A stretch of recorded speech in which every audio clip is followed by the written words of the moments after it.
Welcome to AgencyRise, the podcast where digital marketing agencies rise together.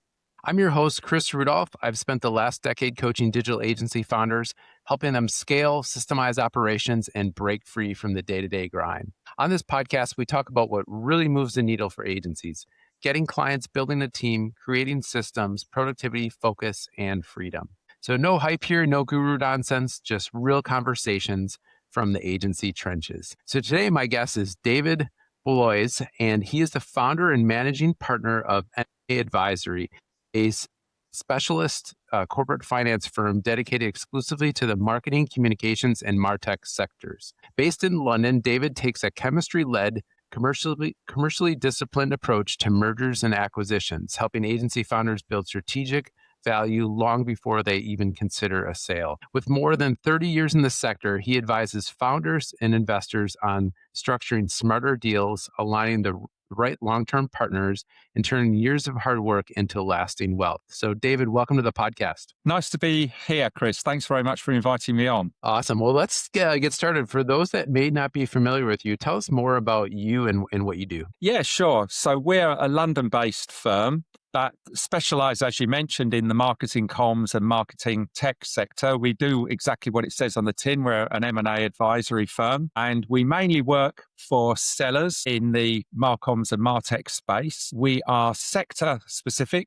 as it is, and size and geography agnostic. So we work all over the world for different sizes of agency. And we have a pretty good success rate. We're approved by a number of trade bodies. We're embedded in the industry, people like the Design Business Association, the PRCA, the International Communications Association, and the Direct Marketing, or the previous Direct Marketing Association. So we're quite embedded in the industry. And so I've been doing this for a long time. And we have a particular approach to it, which we call chemistry first. We have to make sure there's a good people fit as well as a business fit in all deals, because that makes sure they really work. Well, I'm excited to really dive into this topic and tap into your expertise, because this is a hot topic when I talk to the clients I work with and just different agency founders that I meet with on a regular basis. So Sure. I'll have a lot of questions, and we'll want to dive deep into this. So my first question is, like, when we look at agencies that sell for the highest multiples,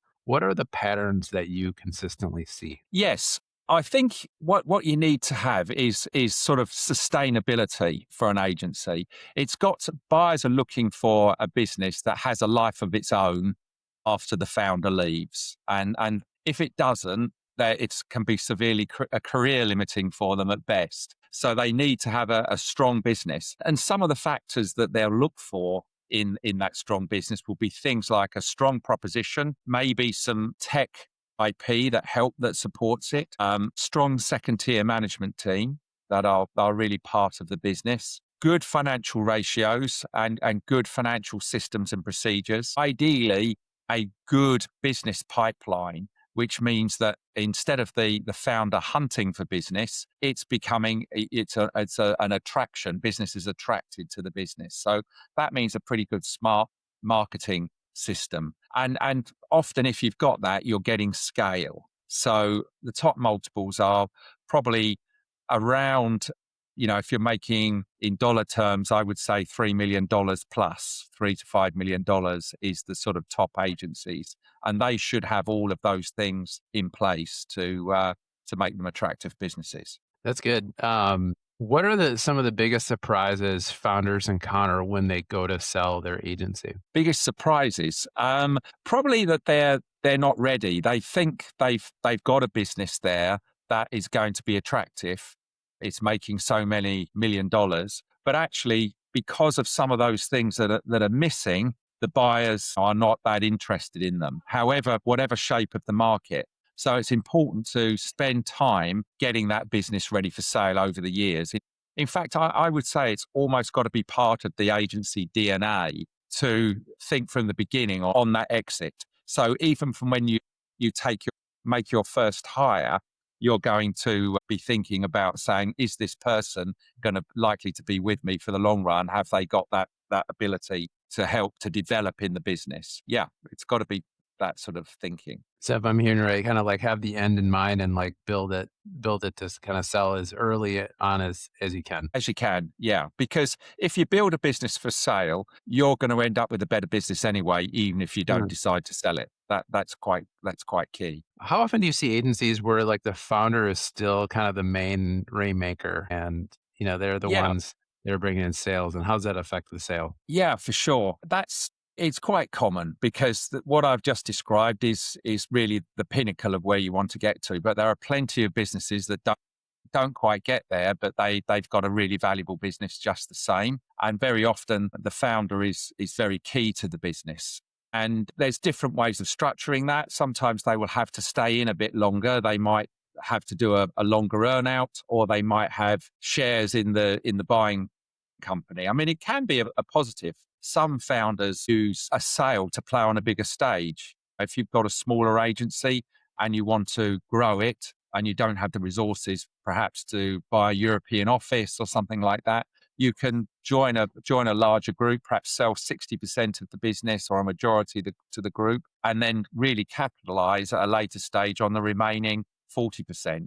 So there's different ways, and it's quite common for us to find good solutions for people, even though they haven't got the fully rounded agency where they're working just on the business rather than in it. Yeah, that's actually, I've never thought of that before, of like if your agency isn't ready to sell, or maybe it's too small, or it's just not to actually like to look to be acquired but still be involved in it as a way to exit later down the line. Exactly. Yeah.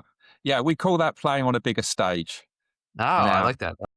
our strap line. How does like retention figure into selling your agency? I would say probably on two ends, the client retention and also like the team retention. Yeah, it's quite important depending on the business. I mean, to have a predictable cash flow, that's part of the sustainability that I mentioned, and to have the predictable cash flow means that you're going to have clients that you can predict that they'll be spending next year. So clients on a retainer type arrangement are really good. Buyers appreciate that. Having said that, you could have a project type business, but you've still got and you may not even have contracts, but you still may have a track record of serving clients over the years. And buyers are smart enough to see that, and they will not reject a business because if it's got a good track record, it doesn't have to have written contracts on that with that business. How about on the team like retention side? Because I know there can be quite a bit of turnover in agencies, and especially I Yeah. see as like, agencies scale, they start out maybe a little more junior, and then they can actually later on afford more, so they have kind of a changing of the guard. But yeah, what are your thoughts on that? Yes, a number of things really. Yeah, that it's good to, if you can, to lock in your team, and some people give equity to their top management team to carry on with the business, so that it helps the founder move out of the business and have a good team beneath him who have got a real stake in the business. And that equity can take different forms, like real equity, or it can take the form of sort of phantom equity, which is sort of a on sale that you'll get a certain percentage of the business. And that can work pretty well. Sometimes if you do that too early, you can get problems with different shareholders. When these people eventually move on, you're either stuck with their equity or you've got to buy them out. So there can be problems with that. But it's something, as you lead up to sale, you might want to consider for sure. Also, I'd be curious your thoughts when it comes to looking to successfully exit. One of the questions a lot of times get is maybe you have the founder and you have like kind of your middle level, like a few, leaders in your team, but then they have the rest are contractors, the ones that are actually the technicians doing the work, and they have a network of that. And, as they're running it, that's beneficial from like a tax perspective. And Mm, you keep people that are hungry, like that they have to perform, and you can bring on others with lulls or big upswings in capacity. How is yeah, that looked upon by buyers of agencies if like the yeah. technician level is mainly contractors? Yeah, I think it depends very much on the business. But Clearly it's very much a part of agency life these days. There are a lot more subcontractors. And I think the important thing there is for buyers to take that seriously and not be nervous about that sort of thing is one, if you, as you mentioned, you have a core team that's running the business because that's somebody they can go to. Because sometimes buyers are nervous of purely virtual agencies. They are definitely slightly harder to sell. Whereas, if the agency's got a place to go, that means that whoever's buying it, the private equity firm or the agency group, can actually go in and call in on them and see how they're doing. But if everyone's just working from home, it's not such a good way to do things. Yes, if you've got that core team and then you use freelancers, that's reasonably okay, and it gives you a flexible approach. I think the only really important thing is you set that up properly, as long as it's sort of tax approved. Because Mhm. when you do the deal, you can often have lots of issues surrounding these contractors. When the law firm or the accountants do due diligence, they can get really nervous about these arrangements. I had a deal I'm working with at the moment, and they've got, I think, only 2 or 3 contractors in South Africa that they use, who they've got proper contracts with. But the buyers they've sort of hung up on it. Really, they're very nervous about Interesting. these things. But I think providing it's not, you've got a core team running the business, that's fine. Okay. You'd mentioned, kind of like that reoccurring revenue and predictable revenue.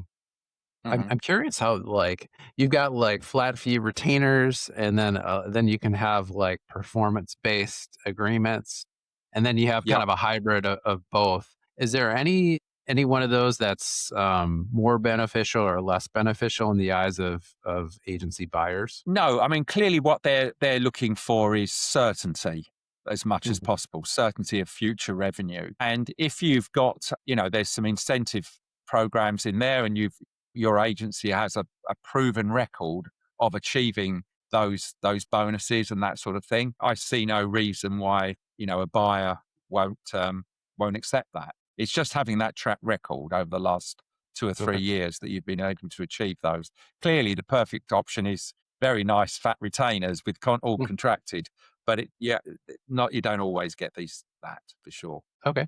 You had mentioned kind of the accounting and legal side. What are some of the biggest mistakes that agencies have in kind of that area of being prepared for? Yeah, I mean, I would say it's really important that you have some good systems and procedures put in, and a decent finance director, because that will help you as your agency grows. And you can often get, there are a lot of sort of finance directors for hire now that will do a few days a month, and some quite high caliber people sort of selling their time to help you when you're selling your business. And that's really important, because what you need to have is, proper monthly management accounts, I would say, a balance sheet, know what your debtors are at any one time. You need to have a forecast of where you're going to be towards the end of the year. That really helps. Now, if you really want to put a buyer off, when he asks you, he said, "Oh, could I see your latest accounts?" when he's speaking with you, or "Can I see your latest forecast?"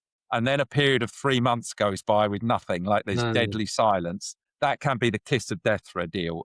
You really will get sort of buyer fatigue on that. So it's so important to be able to produce that information when it's asked for by the buyer. yeah, no, that's good. Like that, I'm really big on that. Like with clients, I require them to report their revenue and profit Yeah, on a little dashboard by the mid, next month, just yeah, to make their progress, but just the accountability to stay up to date. definitely a good discipline. I would agree. No, I think it's a good idea. Yeah. When an agency comes to market, what determines whether it sells quickly versus it sits for months or years? I think a lot of it is due to this sustainability question. If you can have a business where the founder's not too involved, you've got a good second tier team, you've got good financial systems, you've got a decent size of agency, you'll get a lot of people looking to buy that agency. Almost whatever it does, whether it's a PR business, whether it's a digital agency, or whatever that agency is, you will find a number of buyers for it. Whereas if there's, something kind of wrong with it, in terms of perhaps it's got too much, it's got one client that's heavy, it's got 80% of its fee income with one client, or it's too reliant on the founder. All of those things make it more difficult to sell. Nothing's impossible, but and we'll always usually find buyers for it in the end, but obviously at a reduced price generally. But it's these the sorts of things, that sustainability, those important factors make an agency really attractive. Well, yes, I mean there's plenty of times. I mean, we do a thing called a commercial review, and we look at a business, and that's usually 2 or 3 years out, sometimes more. And we'll go in and look at the strengths of the business and compare it, look at it through a buyer's lens. That's pretty important. And very often when we do go in, the agencies are just not ready to sell. They've got a number of things missing. They need fixing, and we give the buyer sort of homework to do. We give them a strategy over perhaps 3 years. He's got to improve his margins over 3 years. He's got to develop his second tier team a little bit more. He's got to improve his marketing, all of those sorts of things. And then it might be possible to sell the business for sure. Yeah. But yeah, there are plenty of situations like that. Wow. There's quite a few. I mean, first of all, I think if you're going to sell the business, you've got to be personally ready to sell it, and it's having the confidence as well as a founder to actually consider that they've built something that's quite valuable, that's quite a good asset. So when they get a knock on the door by somebody that says, would you be interested in selling your agency? You've got to have the confidence to say, well, if they're interested, there's probably lots of other people who are interested, and not to accept that, oh, yes, I'll sell my agency, even though you might not be personally ready, or the business might not be ready to sell. And they accept an offer from an outside firm, maybe without advice as well from an M&A advisory firm, which kind of moves me on to another kind of agency legend that's out there that people believe, which is not necessarily true, which is you only get the upfront payment and don't expect anything else. Because if you get proper advice, you will get all the earn-out payments, and that's really important, because often you can get 70% of the total consideration on the earn-out, or the earn-out can be 70% of the total consideration. You like to get about 50% of the current value up front, but the total value could be pushed on up to about 70%. They can be really attractive parts of the deal to get that. So yeah, so I would say, if you don't listen to approaches, if you are going to do that, get advice and maybe get other people to bid on your business, because what's also really important is that you've got options. What we say to people is that there's got to be 3 elements in every deal. There's got to be chemistry between the parties. There's got to be a cultural fit, which is, you could say, a style of working. And finally, there's got to be a really good business proposition between the 2 parties. And usually the party with the best proposition is going to pay the best price for that agency. And having that personal alignment and that proposition will also take you through any incentive payments. And finally, if it's negotiated properly by an experienced M&A advisor, they'll make sure those incentive payments are achievable. So all of those things are really. Yeah, it certainly does. Yeah, and also if the deals, you must have done very well in negotiating your deal as well, because I've seen too many deals or offers for companies where the incentive payments are almost impossible to reach. So yeah, and then you get nothing, and that's got to be, you have to make sure that's properly negotiated. Yeah. Well, I think I think a lot of founders do start like that, and they've got a particular skill or expertise. They may have come from a bigger agency, and usually a lot of founders start by selling their time. And so what you've got to do, that might be the place that you start, because that's where you're going to make a living, basically. But you're going to eventually create an agency from that, and you're going to start with hires. So you either, and first of all, I guess what you're going to find is a gap in the market that you're starting to exploit. But you start to make your first hires, and I think that's the time you really need to think: is that person going to have legs? Are they going to be a person who's going to work with me to build a proper business here? And I think some of the really most successful growth stories have had a good team right from the start who've grown with it. What you don't want to have is somebody who's only going to be doing that job that you recruited them for. You almost want them to grow and do other jobs and be part of it. And that's really, really going to be successful. I'd say other parts is from day one, try and get your financial and systems and procedures really straight. Get someone to help you on the finance, and that way you've got more time to service clients as a founder. So that's really important. And start to think about marketing. You say agencies tend not, in my experience, to be the best marketeers of their own agency. And I think you should treat your agency as if it's your best client and try and help grow it that way. So all of these things, and maybe hire a coach that can help you who's been there before. I think that's really important. That can give you some tips on growing it and shaping it to a business that's for sale. Yeah, I think smaller agencies, I see it a lot when you're starting, perhaps adding on from the last comment, and I'm not sure sort of what you guys do in the States, but I know in the UK, from a tax perspective, but what a lot of people tend to do, and I see it over Europe as well, they pay themselves a minimum salary for their agency, for their work as a founder, and they take dividends for the rest of their remuneration. And that can, although it's very tax efficient and it's also efficient from the point of view of use of cash, because, you don't want to pay big tax bills to the tax authorities. So, but the danger is you can get yourself into a false sense of security because the business looks profitable, but actually you're not charging a major component, which is your salary, into it. So what I'd always say to startups and people like that is make sure you charge a market rate salary for yourself, because that can affect your pricing as well. You see your costs and you're going to do a cost plus type markup, and you're not going to include a major cost in the business. So I think if you can have that discipline from the start, where you notionally charge a full salary for yourself into the management accounts, is a real useful thing to start with when you start an agency. Yeah.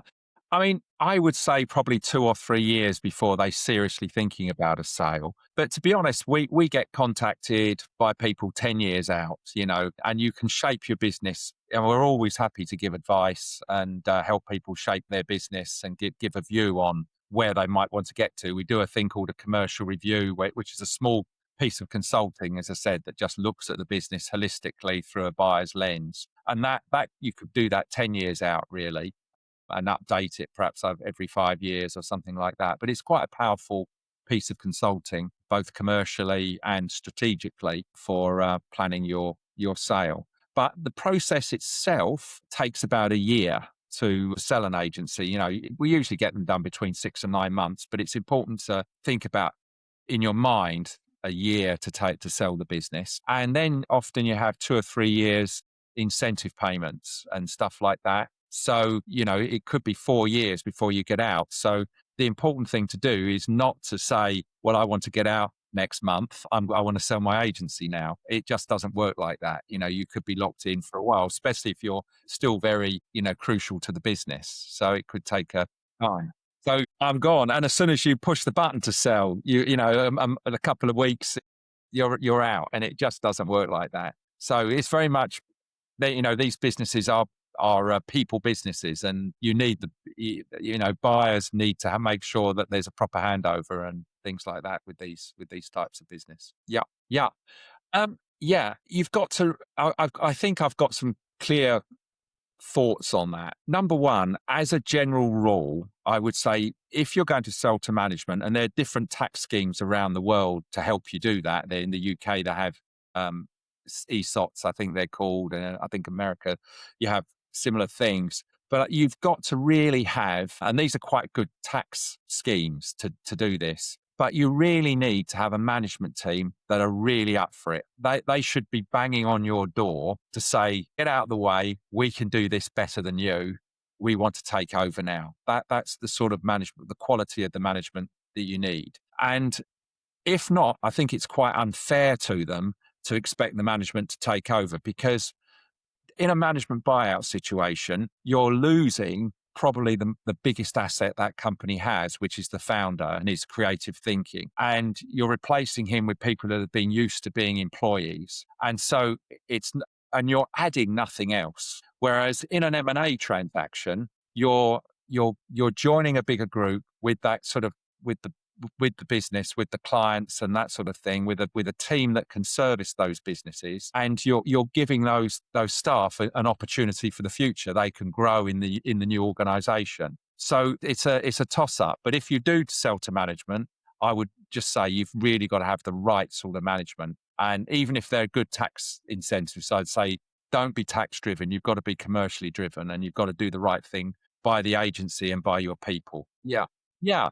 Yeah, certainly. The one thing I will say, I mean, private equity, I suppose I've not been a fan of over the years, where they just invested in a creative business and took a return, because you haven't got any of those elements that I mentioned, where you've got the chemistry between the parties and the culture. Usually there's a slightly different culture between a creative business and a financial investor type business. And also there's no business proposition either. They're bringing in money, but they're providing nothing else.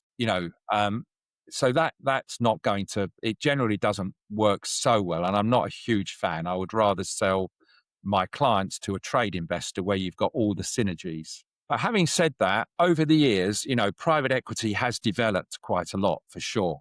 It's quite a sophisticated machine now, and private equity generally has taken over in terms of deal making from a lot of the big holding companies, who aren't buying very much at all these days. The WPPs, the Publicis, Omnicoms, they're not buying a lot of agencies.